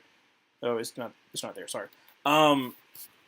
They already got their edge rusher. They already got their wide receiver. They already got their tackle, I'm pretty sure. Pretty sure I already gave them their tackle. No, I gave them a guard. So, if I am the Cardinals, I need to revamp my front seven. So, what I'm going to do is I'm going to make sure that they also have interior pressure. Not only do they have Chop Robinson coming from the outside, but they also have interior pressure. So, I am going to give them, if I can get to it, I'm going to give them Brandon Dorlus from Oregon. Has inside-out flexibility. He is a very big dude. Pretty sure he's like 285, if I had to guess. I'm trying to remember how big he is, but he's a massive human being who played outside. Yeah, so he's 6'3", 283. So he's a really good size to play that defensive end role in a 3-4. So Brandon Dorlus to the Cardinals would be absolutely amazing for them. Falls right in their lap. The Cardinals are having an amazing draft so far. So at 67, don't know what just happened. What just happened? Is it going to maybe redo everything? Yes, it is. Okay. Well, you know what? We're not doing that anymore. Sorry about that. Okay. Sorry I have to go off a little bit of schedule. Yeah. All right. I'm going back to full screen for some reason. They decided they want to be stupid. No. Sorry for the interruption. There we go. All right. Make me big.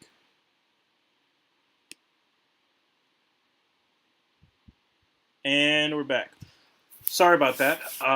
Don't know why Pro Football Focus was doing that, but I have my list right here. So as a backup, just remember what I was doing. So I ended off with the Cardinals taking Brandon Dorlus. So they already got their guy for interior pressure. They already got their edge rusher, so they're looking pretty. The Commanders are a very interesting spot because they have a lot of holes, but they have a lot of draft picks to be able to pick up best available. And there's a particular player that has fallen significantly in this draft, mainly because safety isn't the top position for a lot of these teams. So at number 67, the Commanders take my top guy at safety, and that's Tyler Nubin. I love Tyler Nubin from Minnesota. Not as good as Antoine Winfield Jr. when he was coming out, but still amazing instincts, some has some deficiencies in athleticism, but like you put him back there at a safety position, he's probably going to get you 4 interceptions a year. Really great communicator, really great leader. You need that for Dan Quinn's defense, and so he's going to fit that role.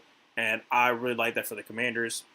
Then for the Patriots, so you already got Drake May, you already got Troy Franklin.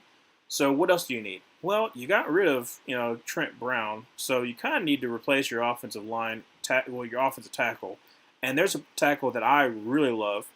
Probably should have been my sleeper, but I think he's gonna. I think he's gonna be on day 3 or on day 2. Sorry, round 3, and that is going to be Patrick Paul from Houston. Great in pass coverage, pass pro.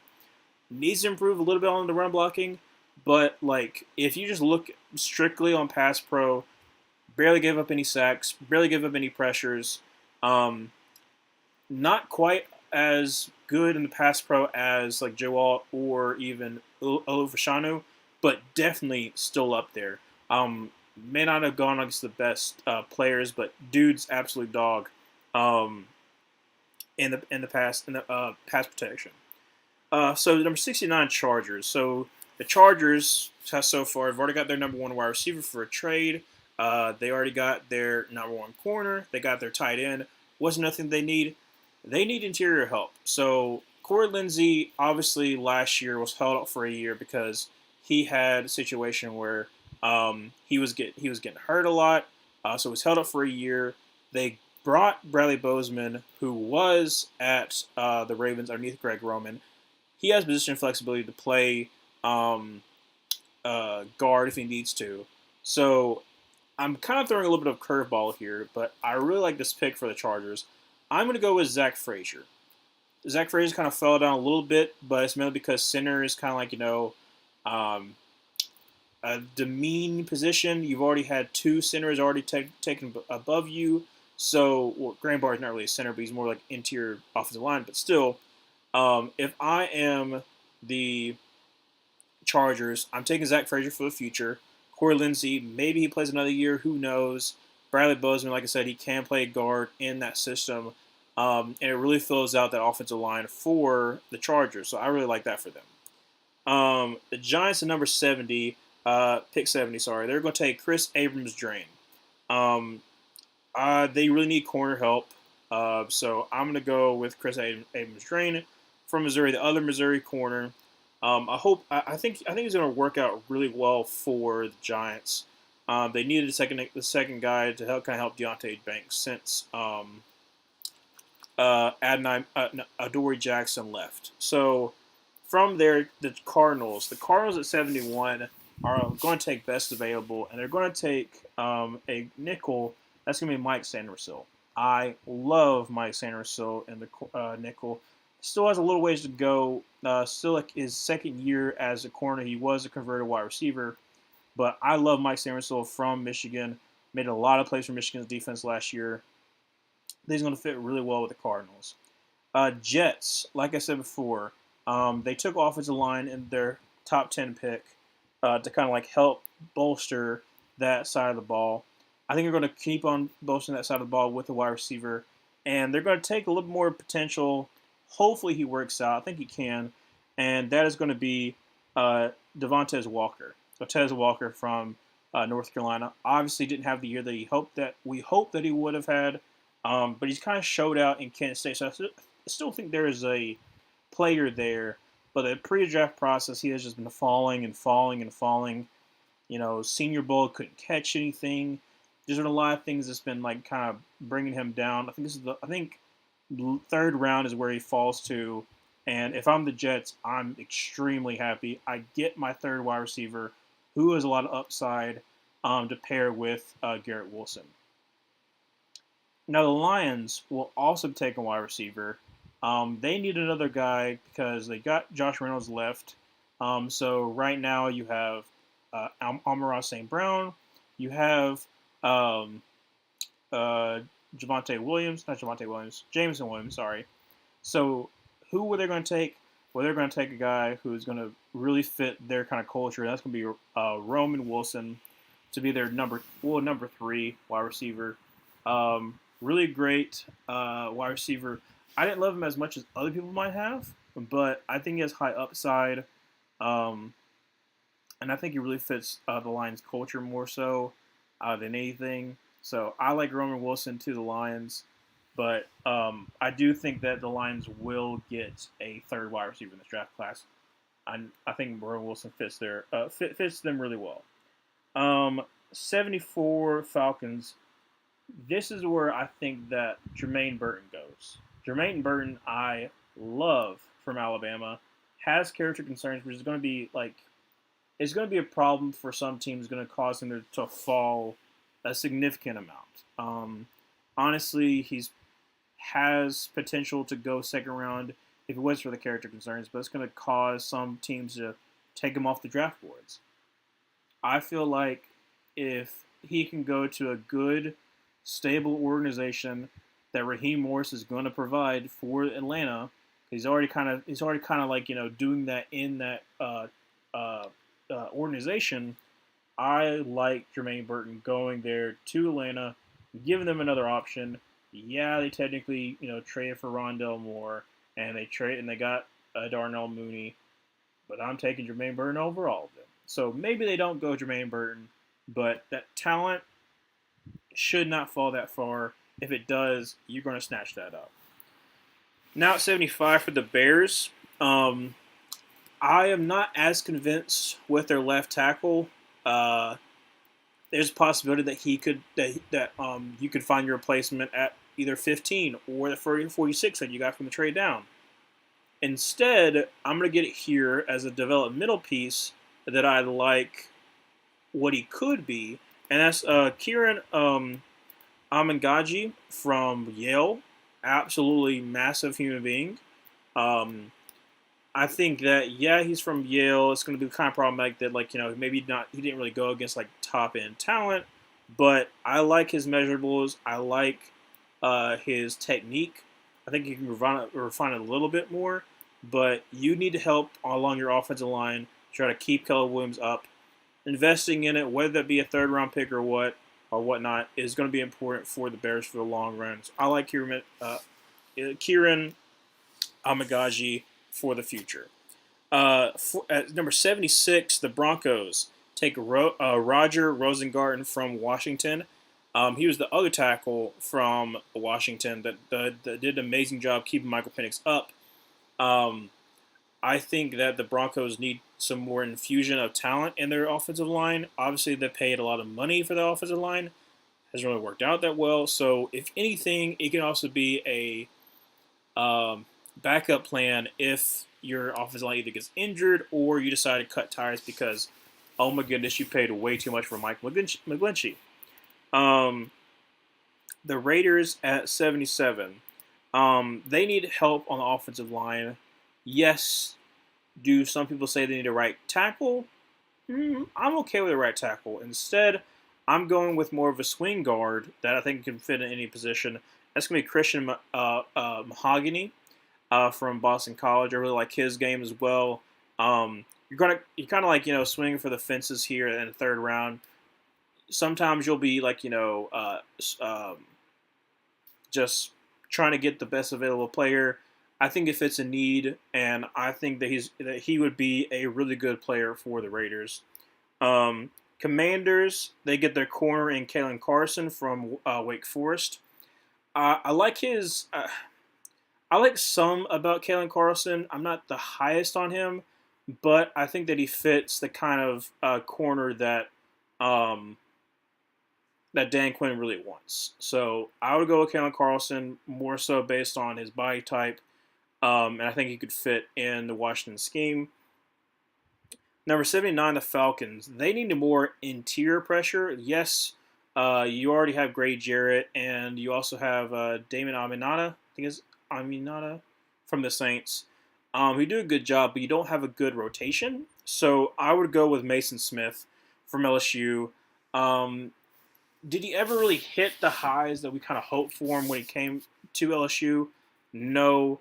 But you could definitely see where the potential was. He should have gone back to college, but I feel like he felt he felt pretty confident that he could be drafted on potential alone in the NFL. So he might fall a little bit further, but I really like Mason Smith.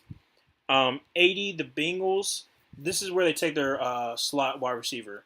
I think Charlie Jones has a option of becoming that slot wide receiver, but if a player falls like this falls to you, you take him, and that's going to be Malik Washington from Virginia. I feel like he's going to be a great slot for them. Built like a running back, super duper, kind of short. Though he's like 5'9", but really great yards off the catch kind of threat. Would really bring out the most in their wide receiver core that they lost with Tyler Boyd leaving. So I love that for them. They fill a lot of their holes, and they're going to try to make another run, deep run in the playoffs. 81 Seahawks. I'm going with Cedric Van Pran. They need more interior help. Cedric Van Pran is another great center from Georgia. So I feel like he fits Seattle, what they're going to want to do. Probably going to be running the ball very efficiently. And Cedric Van Pran, that's one of his strengths. So like him there. Colts. So if Brock Bowers would somehow fall to them at 15, if they stayed and picked, I can see them taking Brock Bowers, but instead they get Malik Neighbors, and they also get Jatavion Sanders to be that tight end for Anthony Richardson. But mainly in this draft, I focused on trying to surround Anthony Richardson with the most talent available to try to get the most out of him. So that's the reason why I went with Jatavion Sanders. Give him a great receiving tight end with all the other weapons that you have. I think that will really work out for Shane Steichen's offense with Anthony Richardson at the head. Rams. Because you missed out on Mike Sanderson, instead you'll go with DJ James from Auburn being your nickel who can play outside, but you definitely need some more corner help. You signed Darius Williams and Tre'Davious White, but they can be kind of injury prone, so you kind of want to make sure that you have your backup corners who can fit your scheme, and I think DJ James is really going to fit your scheme. Steelers go back-to-back with corners, and they take Renardo Green. You also need cornerback help. You did a swap for Deontay Johnson for Dante Jackson, so you get your number 2 corner, but you need a nickel, and without relying heavily on Minkah Fitzpatrick to fit that role. So instead, I'm going with Renardo Green. Love him from Florida State. Would be a really great nickel for y'all. With a little position flexibility to play outside. Browns. This is where you get your wide receiver. Obviously, you traded for Jerry Jeudy. You paid Jerry Jeudy. You probably shouldn't have. But Elijah Moore trade hasn't really worked out for you. So instead, I'm giving you a wide receiver 4 or 5, depending on how you feel about Cedric Thomas. Or Cedric Tillman, sorry. I'm going to give you Jamari Thrash from Louisville. I like Jamari Thrash. A lot of draft pundits like Jamari Thrash. I could see him finding a role in your offense, but you just need to make sure that Deshaun Watson looks good. So you give him as much talent as possible on that side of the ball because you have to make it work. 86, the Texans take Dominic Puny from Kansas. They need interior help, whether that be a backup or whether it be someone to push for a starting role. They need help. Obviously, Kendrick Green has been up and down.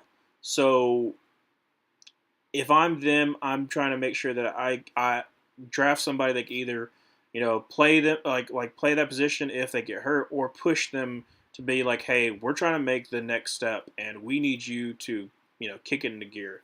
So Dominic Puny being kind of that player, but I like it. I like his game as well, being interior offensive lineman.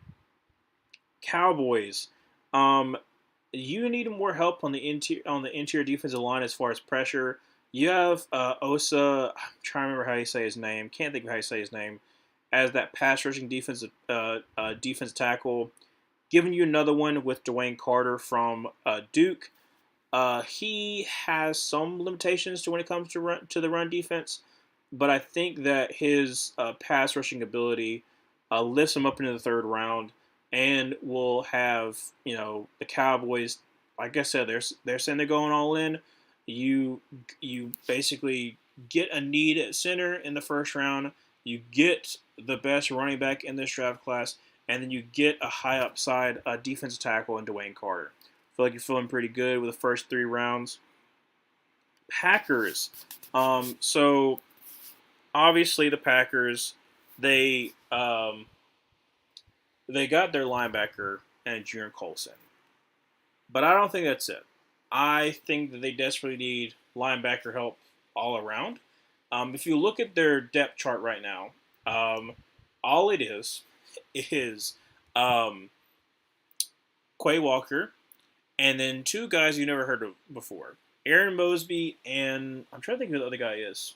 Somebody else. So I'm double dipping at linebacker. Yep, I am going Junior Colson and Trevor Wallace to be that outside linebacker. And basically, you revitalize that linebacker core. You get really good linebackers on top of that, because right now that is one of your major pitfalls you have right now. So maybe they don't double up on linebacker, but I like that. If it's a very athletically talented linebacker class, maybe not the best, but a lot of athletes there. That's the kind of thing that Green Bay does. So I like Trevor Wallace there. Bucks at 89. They need a replacement for Carlton Davis. So they seem to like Andrew Phillips. They had a top 30 visit with him. He's from Kentucky. Decent corner. I'm iffy on him, but I feel like I said, the Bucks have to reach a little bit. Probably is more of a 4th-round corner, but like I said, if you're at the bottom of the 3rd, you're going to start reaching for some of these players who you're not going to find in the 4th round because they're going to be gone. The Cardinals at 90. This is where you double up and you get your 3rd wide receiver in Jalen McMillan. Sorry. Yes, you just got Marvin Harrison Jr. You already have Michael Wilson. Greg Dortch is a pretty decent slot, but you give another talented wide receiver in Jalen McMillan, where basically you can still don't have to worry if Greg Dortch takes a step back. I remember as a Panthers fan that he made some spurts, but you don't give up on some of this talent like Jalen McMillan, who would basically really help your team as well. So I like that for the Cardinals. Maybe they go in a different direction, but I would like the Cardinals to double up at wide receiver. Not only to get younger, but also get talented there. Packers at 91. This is where you also buff up that defense and you give them Cameron Kitchens. This way, if you want to have Xavier McKinney be a free safety, you can. But you can also move him around, and Cameron Kitchens can be the other safety who's is better as a free safety. So I'm taking over the fact that Xavier McKinney, who was a strong safety at the Giants, then moved to free safety, was still good, can operate in their scheme as that strong safety who has free safety tendencies. But the Packers need safety help. Cameron Kitchens is one of the better safeties. They could go with someone else who's more of a strong safety, but in my mind, I like Xavier McKinney playing closer in the box as well, covering a lot of those tight ends and whatnot. 92 Bucks. This is where I have them taking a center. If Jackson Powers-Johnson falls to them in 26th, they're taking him there. If they don't, they'll wait a little bit, and they'll get Tanner Bortolini from Wisconsin. Very athletic center. They need interior help, and they get that with Tanner Bortolini. 93, the Ravens. Yes, they got King Henry. Yes, they have Justice Hill. Yes, they also have Keaton Mitchell. But I'm not trusting them all to stay healthy. So what I'm doing is I'm drafting the high upside of Braylon Allen. If Derrick Henry goes down, do you have that power back? McKee Mitchell kind of, Justin Hill not really. So why not get a power back with some extra oomph in Braylon Allen. So I like that pick in the third round. He has very high upside. Yes, he has a lot of carries on him, but he's going to be more of a rotational running back instead of being like a bell cow. Because I don't know if he'll be able to hold up in the NFL if he has to be a bell cow, because he was that at Wisconsin. Okay, 49ers at 94. I have been going Will Shipley. So outside of Christian McCaffrey and Elijah Mitchell, I don't really like their backup running backs. So instead, I'll go Will Shipley here. Gives you a little more of a receiving option. If hopefully not that Christian McCaffrey goes down, he can fit a little bit of the role that Elijah Mitchell doesn't fill. So I like Will Shipley there. I think Will Shipley will be able to find himself a role as that third down running back in the NFL. And I like him going to the 49ers. It's more of like a precautionary tell if something happens to Christian McCaffrey. Um, Chiefs at 95. I have them going Cedric Gray. They lost out on bringing back Willie Gay. Yes, they did sign Drew Tranquil. They have um, Michael Bolton, not Michael Bolton, Missouri linebacker. I don't know why I said Michael Bolton. Might be Michael Bolton. I have no idea. I obviously am blanking right now. But I'm going with Cedric Gray to replace that Willie Gay role. I think he's going to do. I think Cedric Gray will be a really good. Him and Jeremiah Trotter will be a really good pass coverage kind of linebacker. But Cedric Gray I feel like is a little bit better in run stopping ability, so I have him a little bit higher. Jaguars. They go with Johnny Wilson. So obviously, I think they're going to go wide receiver to kind of help with the fact they're losing Calvin Ridley. Yes, they got Gabe Davis. Yes, they still have um,